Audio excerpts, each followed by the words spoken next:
L'Opco Atlas et Sinovaction vous présentent le point de vue d'experts sur l'évolutivité et l'adaptabilité du logement, enjeux des transitions de l'habitat.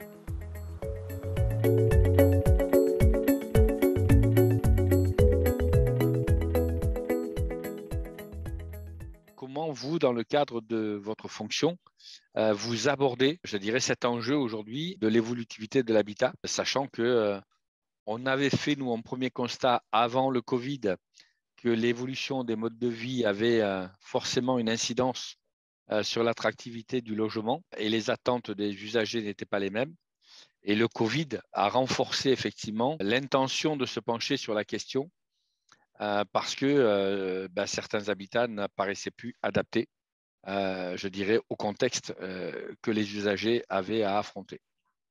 Il y a un élément essentiel là, que vous n'avez pas indiqué, c'était les capacités financières réelles des usagers. Alors, c'est effectivement des points qui ressortent dans les entretiens.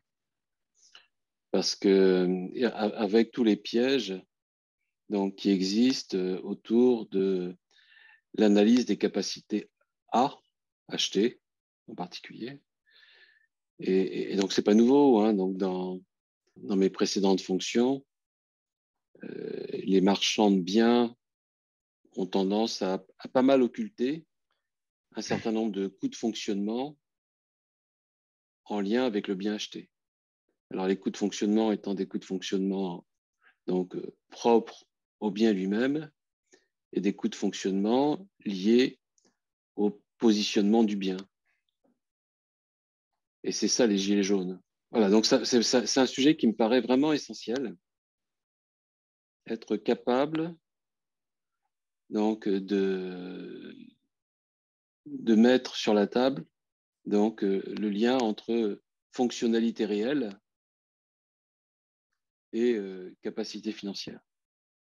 Dans le cadre des différents entretiens avec différents experts, effectivement, cette donnée financière, et même les maîtres d'ouvrage privés donc, le disaient bien, parce que l'évolutivité du logement fait qu'on risque d'avoir des coûts, si ce n'est qu'on peut aussi croiser ça avec le coût de l'exploitation, c'est-à-dire qu'un logement, un habitat dont on sait qu'il est transformable, effectivement, il peut être plus cher à l'achat, mais tout au long d'une vie, dans sa gestion, par le fait qu'il va être adaptable, si moi, mon mode de vie change, ou il m'arrive un pépin, si c'est par exemple par rapport au vieillissement, je ne suis pas obligé de partir ou de faire des gros travaux.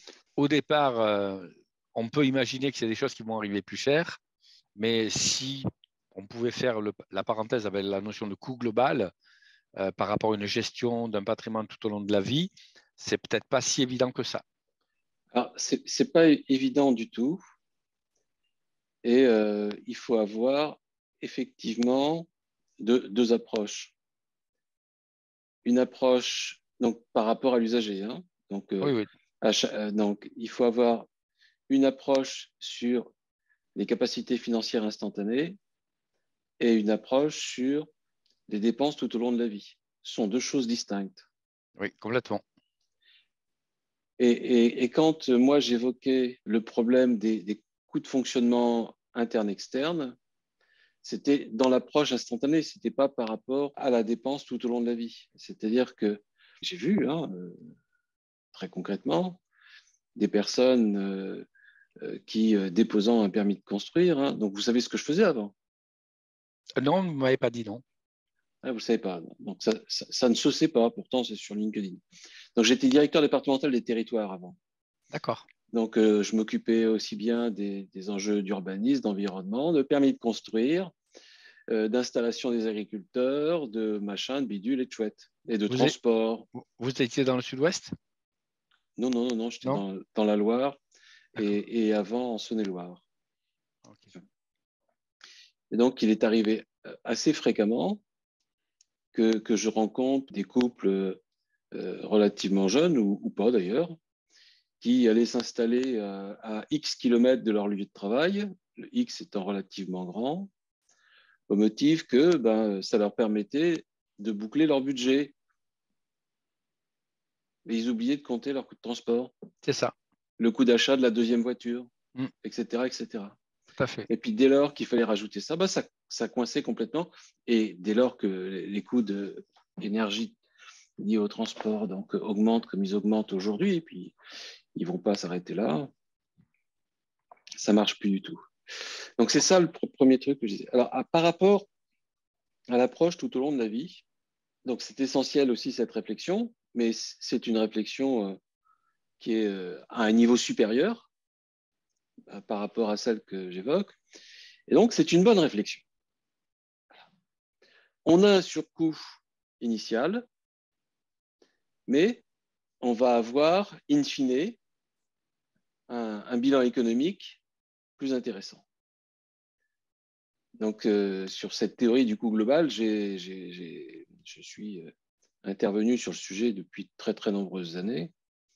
Donc, parce que j'étais aussi au sein du ministère de l'Équipement considéré comme un de leurs experts en construction. C'est pour ça que je suis aujourd'hui ici. J'ai écrit des bouquins et des choses sur ce sujet.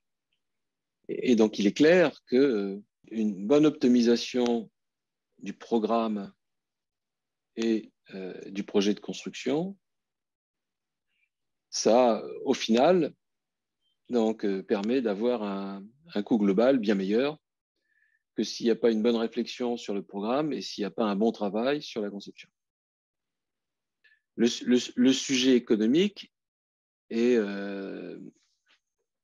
beaucoup plus compliqué parce que, et donc j'ai eu l'occasion de l'évoquer d'ailleurs à l'occasion d'un changement de bureau pour la direction départementale des territoires dans la Loire, où on nous proposait de ne mettre que des cloisons démontables dans nos bureaux, en nous disant c'est super. Donc, avec ces cloisons démontables, vous pourrez redistribuer les bureaux comme vous voulez, quand vous voulez. Ça a coûté à quelque chose près pour les cloisons 2,5 fois ou 3 fois le prix de cloisons donc classiques, donc avec du BA, BA13 de part et d'autre, un isolant au milieu, etc. 2 à 3 fois plus. Et donc en regardant donc ce qui pouvait se passer dans les bureaux dans les prochaines années, dans les années qui venaient, on se rendait compte que si on devait déplacer dans les 5 années qui venaient 10 à 15% des cloisons mises en place, c'était le bout du monde. Et que globalement, donc démolir des cloisons, donc dès lors qu'on avait intégré, et c'est là où il fallait penser, bien penser au sujet, intégrer la continuité du plancher, donc le fait de démolir une cloison ou bien d'avoir une cloison mobile, il n'y avait pas photo en économie. Il fallait prévoir des cloisons qu'on pouvait démolir parce que ça nous coûtait in fine beaucoup moins cher. Par contre, il fallait bien penser plancher et sous-face pour pouvoir donc simplement donc démonter en l'occurrence en plus de ça avec du BA13 c'est un démontage et une réutilisation donc en fait c'était pas du gros gâchis il n'y avait qu'une partie donc donc ça c'est un point qui est pas neutre hein, dans la réflexion et puis il y a un autre point qui est pas neutre c'est que le surcoût d'aujourd'hui donc ne se compare pas directement au surcoût de demain. Donc, il y a une approche économique, donc, parce que ce qu'on a surpayé aujourd'hui nous a interdit certains investissements qui, demain, nous auraient permis de faire à moindre coût ce qu'on sera obligé de faire demain.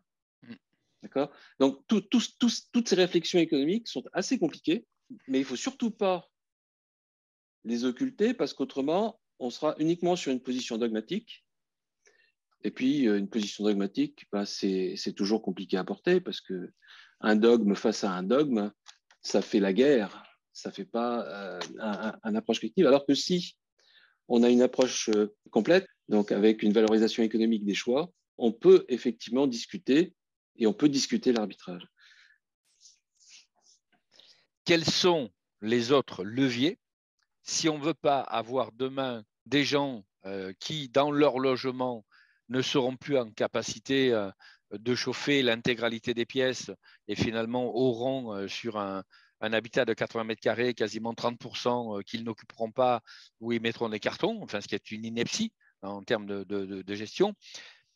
Qui fait qu'ils ne peuvent pas accueillir éventuellement un étudiant parce que le logement n'est pas transformable, parce qu'on ne peut pas partager la salle de bain, enfin tout un tas de choses comme ça. Du coup, au regard de votre expérience, les bras de levier, ça va être quoi? Ça va être une neutralisation du foncier pour que la construction coûte moins cher, une séparation dans l'investissement où je paye une somme brute au départ à un certain taux et puis peut-être la somme évolutive à un autre taux. Est-ce que c'est des choses que vous avez abordées? Il y a les locaux partagés. Ouais, ça, c'est une grosse piste aujourd'hui. Oui. Qui sont une piste particulièrement intéressante Ouais. Et qui ont déjà pu exister. Donc, quand on regarde dans les logements sociaux qui ont été faits dans les années 70, donc moi, j'ai habité dans un HLM où on avait, donc dans l'immeuble où j'étais, et dans chacun des immeubles, il y avait une salle à partager pour les manifestations organisées par les habitants. Pour eux, une fête, un mariage ou une bouffe entre amis ou n'importe quoi, avec des systèmes de mise à disposition, de gestion. Et du coup, donc, ça accompagnait le fait d'avoir des séjours un petit peu plus petits, très opérants par rapport au fonctionnement de la cellule familiale, mais qui ne permettaient pas de faire c'est un exemple, j'ai trouvé que ça marche pas mal. Il y a un autre truc qui marche pas mal aussi, c'est effectivement certains modes de fonctionnement qui existent dans des logements construits pour faire de la coloc en Suisse. J'ai vu ça, c'est très bien. Je crois qu'en Grande-Bretagne, ils ont aussi des choses comme ça. Ce que notre code de la construction ne permet pas de bien faire, d'après ce que j'ai compris. Et donc, on ne trouve pas ce type de produit en France. Donc, il y a effectivement une réflexion à avoir.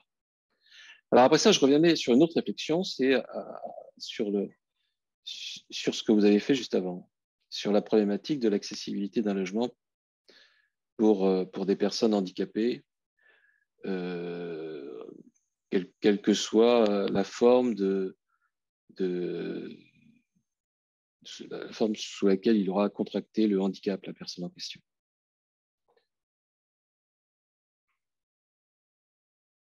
Il y a effectivement des choses qu'il est indispensable de prévoir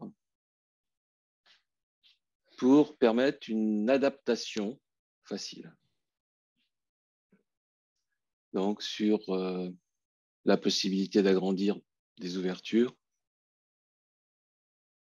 sur la gestion donc, du plein pied, pas forcément sur tout le logement d'ailleurs. Donc, il y a des trucs de base structurels auxquels il faut penser avec intelligence. Mais cette dernière année, il y a un truc idiot qui a été fait. Donc, je vous le dis tel que je l'ai dit en Conseil supérieur de la construction. Imposer des douches sans ressaut dans tous les logements, c'est d'une imbécilité financière et sociale sans nom. Pourquoi ? Parce que des douches sans ressaut, c'est utile à une population de personnes handicapées durables, hein, donc ou accidents, etc., qui est faible. Donc, Oui, c'est je sais pas. 2%. C'est Non, même... non, ceux qui ont besoin, ceux qui ont besoin d'une douche sans ressaut, c'est pas 2%. Ceux qui sont en fauteuil roulant, c'est 2%. Mais ceux qui ont besoin d'une douche sans ressaut, c'est pas 2%. C'est qu'une partie de ceux qui sont en fauteuil roulant. Donc, c'est bien moins de 1%. Ceux-là, bien évidemment, il faut qu'ils aient des douches mieux que des douches sans ressaut. Il faut qu'ils aient donc un équipement de salle de bain et tout qui soit prévu pour pouvoir leur permettre de fonctionner correctement. Ça, c'est non discutable. Mais pour les 99 autres pourcents, le message qui a été dit, c'est ceux qui achètent, ils ont entre 25 et 40 ans à peu près, hein, ceux qui achètent dans du neuf. C'est quand vous serez vieux, vous en aurez besoin. C'est faux. L'imposer aujourd'hui, ça coûte 5 000 euros par logement, entre 3 et 5 000 euros par logement. C'est le prix, oui. À vue de nez, hein. Oui, non, c'est ça, c'est le prix. Plus tous les désordres qui vont venir. C'est une aberration totale. Avec l'argent en question, on permet un financement par l'État de logements très confortables pour les moins de 1% qui ont un gros problème. Un logement complètement adapté pour les 2% qui sont en fauteuil roulant. On n'a jamais mis les choses sur la table avec sérénité, que les élus, ils pensent d'abord au bling-bling avant de penser au cas des personnes individuelles, parce que ce qui est intéressant dans les enjeux d'ergonomie par rapport au handicap, c'est la personne individuelle. On ne construit pas un logement pour handicapés sans connaître le handicap. Hein, donc, j'ai en mémoire il y a des projets très, très vertueux. Hein, donc, on fait un immeuble spécialisé pour accueillir des personnes handicapées. Et puis, donc l'immeuble, il est livré, tout fini. On ne sait pas encore qui va habiter dedans. Et donc, les personnes handicapées arrivent et il faut tout recasser dans plein d'endroits parce que c'était adapté au handicap qui avait été pensé par les maîtres d'ouvrage, mais ce n'était pas adapté à la réalité des besoins de personnes handicapées de la zone de chalandise de l'immeuble. Voilà. Pour repositionner une partie du débat. Après ça, sur l'adaptabilité, il y a d'autres problèmes. L'adaptabilité, donc telle qu'elle est évoquée par certains, c'est de dire aujourd'hui on a un logement, demain on aura un commerce, après-demain un établissement recevant du public ou des bureaux ou je ne sais quoi. Donc on a et du coup on va regarder dans la réglementation donc les réglementations qui sont les plus dures sur chacun des thèmes. Et on va appliquer les réglementations les plus dures sur chacun des thèmes. C'est idiot. Ce qu'il faut faire, c'est effectivement regarder toutes les réglementations et puis choisir la réglementation donc, sur donc, le projet immédiat et vérifier comment on peut adapter donc, l'évolution du bâti au regard des obligations réglementaires quand on changera de fonction. Donc ça veut dire donc, qui a travaillé donc, avec une certaine intelligence sur les trames, bien évidemment, sur les enjeux de sécurité incendie, sur les enjeux de problématiques d'acoustique, etc., etc. Je reviens une minute aussi sur le truc idiot aussi sur les douches en disant à ceux qui achètent aujourd'hui et qui ont 30 ans, quand vous aurez 70 ans ou 80 ans, vous en aurez peut-être besoin de la douche sans ressaut. Moi, je pense que par rapport à ça, donc dans les années 30, on aura, peut-être à la fin des années 30, peut-être pour nous d'ailleurs, hein, on aura des exosquelettes qui nous aideront à prendre la douche sans se poser le problème de lever la jambe. Et je pense qu'en 15-20 ans, on aura des exosquelettes pour la vie quotidienne de ceux qui ont une difficulté momentanée ou plus longue. Donc, quand on regarde les prothèses aujourd'hui, souvenez-vous des prothèses qui existaient quand on était gamin, hein, et puis les prothèses qui existent aujourd'hui. Aucune comparaison. Ouais. Est-ce qu'aujourd'hui, je ne peux pas trouver des concepteurs qui se projetteraient sur cette mixité de l'usage, c'est-à-dire je peux avoir la baignoire, je peux avoir la douche ou je peux avoir la douche à l'italienne. Et c'est une conception dans le bâti. Alors, c'est un tout petit peu plus compliqué que ça. Je peux avoir une baignoire et je peux avoir une douche. Bah, il y en a beaucoup qui sont organisés comme ça, hein. Oui, ça c'est sûr. Ouais. Il y en a beaucoup qui sont organisés comme ça et organisés et que ça pose pas de problème.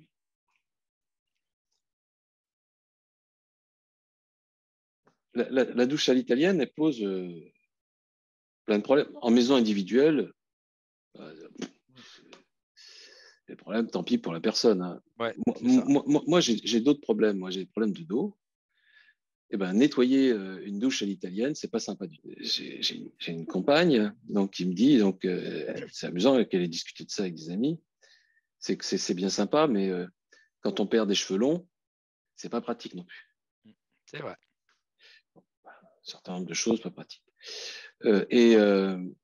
Donc, dans une douche, moi, ce qui me paraît le plus important, c'est qu'elle soit pensée pour qu'on puisse s'y asseoir, qu'elle soit pensée pour qu'on puisse se sécher donc sans se casser le dos. Et on trouve donc dans les hôtels donc des salles d'eau avec des douches à l'italienne entre guillemets. C'est pas tout à fait ça, mais quasiment. Et c'est impossible de se sécher dans la salle d'eau parce qu'il n'y a pas d'appui. Je confirme qu'on ne pense pas assez aux gestes C'est ça. et à la difficulté de certains gestes pour certains. Voilà. Bon. Je pense que les difficultés de s'essuyer les pieds, là, le pourcentage de personnes qui sont concernées par la difficulté de s'essuyer les pieds sans appui, il est donc avec un chiffre entier en pourcentage. Alors, je ne sais pas si c'est 5, 10, 15%, mais ce n'est pas neutre comme chiffre. Et c'est tout simple comme mode de traitement. Bon, mais en tout cas, ce qui pose problème, donc par rapport à ça, c'est la valorisation de ce qu'on apporte et la valorisation de ce que ça coûte. Et donc, ce que je disais tout à l'heure, faire 100% des logements avec un surcoût de 5 000 euros, donc si on fait 100 logements à 5 000 euros, ça fait un coût de 500 000 euros. Avec 500 000 euros, et ce que vous avez dit tout à l'heure, pour la personne qui, dans les 100, a besoin de quelque chose, avec 500 000 euros, on fait mieux que très bien. Si je veux pouvoir répondre à un instant T à un besoin particulier d'une personne dans un ensemble d'habitants, ça veut dire que quelque part, il faut quand même que j'ai anticipé des scénarios d'évolutivité du bâti. Bien sûr. Et moi, ce que j'avais exprimé à un moment donné par rapport au pourcentage de logements sociaux, donc accessibles et adaptables, c'est de dire, dans mon parc de logement social, j'impose qui est comme 15% de logements adaptables. 20%, un truc intelligent à trouver. Je m'en fous. Mais, pas de peau, j'ai pas 20% de mes locataires à mettre dans ces logements adaptables. Ils n'en ont pas besoin, etc. Et ils n'ont pas envie, ou ils n'ont pas besoin, et puis ils ne bougent pas, ou je ne sais quoi. Et l'idée que j'avais émise à l'époque, c'était de dire, dans ces logements adaptables, on fait donc des baux spéciaux qui font que ces logements coûtent moins cher à l'occupant, mais qu'il peut être viré de son logement, viré entre entre guillemets, hein, à tout moment pour y mettre quelqu'un qui en a physiquement besoin. Et au moment où il est muté, donc avec une obligation de le muter donc dans des conditions au moins équivalentes, sans avoir à payer de loyer supplémentaire et que tous les frais soient pris en charge. Quelques bailleurs sociaux que j'ai pu effectivement interviewer, hein, où j'ai eu de très beaux témoignages très, très volontaires, hein, pour aller dans ce que vous racontez. Mais en même temps, ils ont la pression des associations, ils ont la pression politique, parce qu'on a malheureusement en France aussi une fâcheuse habitude. On peut accepter les règles au départ, et quand ça nous arrive, ben on dit oui, mais je ne savais pas que c'était ça. Et dans ce cas-là, on fait jouer les appuis politiques et ça fout la panique, quoi. Voilà. Ça c'est autre chose. Ça arrive qu'il y ait des gens dans les administrations qui soient un petit peu faibles dans l'application d'une règle. C'est concrètement une chose que je trouve aberrante. On ne fait pas ça parce qu'il y a le risque que les gens ne respectent pas la règle. C'est ça. Et donc, on fait pire. On impose à tout le monde un truc à la con. Cette partie-là, pour moi, donc ça rejoint des choses, hein, que les étudiants aussi ont lancées dans leur démarche prospective, travailler sur des concepts architecturaux qui peuvent évoluer. Et si je fais, donc, par rapport à l'évolutivité, donc de la gestion de mon habitat tout au long de ma vie, avec j'ai une cellule familiale qui va éclater, je divorce, je me remarie, j'ai famille composée, donc des espaces disponibles éventuellement pour accueillir des enfants de temps en temps. Dans l'habitat participatif, on voit effectivement aujourd'hui pas mal de démarches, mais pour moi, il reste deux points essentiels dans une évolutivité. Alors, je ne parle pas que de la typicité de la salle de bain, mais pour moi, c'est la gestion des accès et la gestion des éléments techniques qui sont quasiment indéplaçables, c'est-à-dire tout ce qui est fluide, enfin tout au moins les fluides hydrauliques par rapport à ça. Aujourd'hui, est-ce que vous avez écho de concepts constructifs, effectivement, qui prennent ça en compte? Et puis, en fait, par rapport à ça, il y a aussi un sujet qui n'est pas neutre. C'est l'évolutivité du logement au regard de l'évolutivité du milieu. Et là, il y a un exemple particulièrement prégnant, c'est le problème de l'été, du confort d'été. Alors aujourd'hui, il y a des industriels qui sont particulièrement affairés sur le sujet en disant, vous inquiétez pas, on a ce qu'il faut, on va vous mettre de la climatisation partout, il n'y a aucun problème, en mettant des appareils sur les façades, on utilisera les conduits machin, les conduits bidule, etc. Et la réalité, c'est que ce qu'ils disent est possible. Ils oublient de dire ce que ça coûtera en termes d'énergie et de bilan carbone. Aujourd'hui, il y a un travail sur des très très belles alternatives qui ont commencé en Outre-mer et qui vont continuer en métropole. Donc en Outre-mer avec des pratiques historiques, hein. On fait du brassage d'air et puis du mouvement d'air entre façades. CUE de La Réunion a fait un gros travail pour valoriser l'alternative à la climatisation dans les écoles, ce qui n'est pas simple. Donc, les parents d'élèves, c'est pas plus drôle que les hommes politiques. Donc par rapport à ça, donc je reviens à notre sujet, le fait de baisser la hauteur sous plafond, ça bloque la possibilité de mettre en place dans 5 ans, dans 10 ans, des brasseurs d'air. C'est ça. Alors que ce sera donc donc une amélioration considérable du confort, et deux, donc source d'économie d'énergie par rapport à ce qui peut être présenté comme alternatif. Et donc là, ça revient au sujet que j'évoquais tout à l'heure, c'est que au-delà donc du programme détaillé dont vous parliez, qui est indispensable, il faut qu'il y ait une analyse structurelle fine pour voir donc tout ce qu'il sera possible de faire dans un bâtiment, donc sans attaquer la structure. en amont, effectivement, cette analyse de structure fine qui devrait définir, je dirais, toutes les mesures, toutes les évaluations de performance, c'est l'objet de la maîtrise d'œuvre. Ça ne peut pas être l'objet des gens qui sont en programmation, quoi. Comment on va arriver à écrire des choses et des critères qui vont pouvoir évaluer la performance tout en sachant qu'on ne peut pas y faire les calculs, quoi. Donc, en fait, j'ai fait le métier de conducteur d'opération pendant plusieurs années. Hein, c'est Oui, autour de la maîtrise d'ouvrage que j'ai écrit. Ouais. J'avais été auparavant maître d'œuvre, mais en maître d'œuvre en infra, pas en bâtiment. D'accord. Donc, je connaissais la maîtrise d'œuvre quand même. Donc, et je me suis beaucoup amusé en faisant de la maîtrise d'œuvre d'infra, en inventant des trucs. Et j'ai inventé des trucs. Donc, alors que quand on fait de la programmation, on invente parfois des petits concepts, justement, ce sur quoi vous travaillez. Mais le principal innovateur, c'est bien au sein de la maîtrise d'œuvre qu'on doit le trouver. Tout à fait. Et aussi éventuellement de industrie et entreprises hein, qui, dans l'innovation sur les enjeux de mise en œuvre et sur tout ce qui est approche conceptuelle, l'innovation, elle est bien dans l'équipe de maîtrise d'œuvre.